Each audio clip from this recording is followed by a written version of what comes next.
আসসালামু আলাইকুম ভিউয়ার্স। তো আজকে আপনাদের সাথে নতুন এক ভিডিও শেয়ার করব। সেটা হলো গাপ্পি মাছের কীভাবে ব্রিডিং প্রসেসিং করবেন সেটা আপনাদের মূলত হলো গাপ্পি মাছ তার নিজের বাচ্চা নিজে খেয়ে নেয়। তো আপনারা কীভাবে বাচ্চা সংগ্রহ করবেন তা আজকে আমি ভিডিওতে দেখাবো। তো এখনও পর্যন্ত যারা আমার চ্যানেলটাকে সাবস্ক্রাইব করেননি, তো সাবস্ক্রাইব করে আমার পাশে থাকবেন।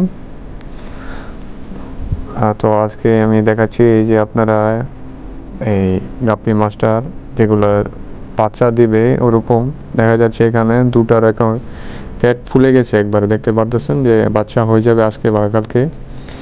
তো আপনাদের আজকে সেটার আমি দেখাবো। তো ওই যে এখন দেখতেছেন আমি দুটা সংগ্রহ করেছি। তো একটাকে আমি এখন নিয়ে একটা ঝুড়ি বা একটা বলে নেব। তো আপনারা দেখতে থাকুন ভিডিও শেষ পর্যন্ত। কেউ টেনে দেখবেন না, টেনে দেখলে আপনারা বুঝবেন না। তো এই যে আপনারা দেখতে পারতেছেন আমি একটাকে নিয়েছি, দেখেন পেটটা অনেক ফুলো। এই আজকে বা কালকে এটার বাচ্চা হবে। তো ওই যে দেখতে পারতেছেন। তো আমি আরেকটাকেও নেব এখন।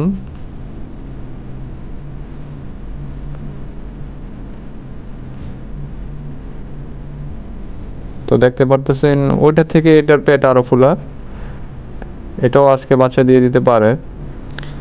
তো এরকমভাবে আপনারা সংগ্রহ করতে পারেন গাপ্পি মাছ, কোনগুলো আপনারা বেছে বেছে দেখতে পারেন। আমার দিকে আরও আছে, তো আপনাদের নিয়ে যাচ্ছে এখন সেই গাপ্পি মাছের ব্রিডিং প্রসেসিংয়ের সামনে। আর এদিকে দেখা যাচ্ছে দেখেন ছোট ছোট বাচ্চা এদিকে বড় হয়ে গেছে। তো এগুলা তার জন্য আমি বড়গুলোর সাথে দিয়েছি।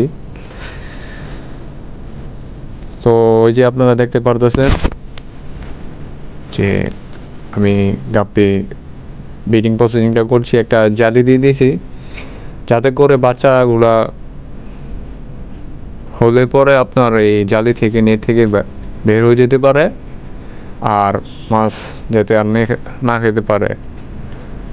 তো ওই যে বাইরে আপনি দেখতে পারতেছেন অনেকগুলা ছোট ছোট বাচ্চা হয়েছে। এখান থেকে বাচ্চা হয়ে তারপর সাইডে দেখতে পারতেছেন আপনার অনেকগুলো বাচ্চা হয়েছে আর কি। আমার গাপ্পি মাছের প্রায় বল ভরে গেছে। তো এইভাবে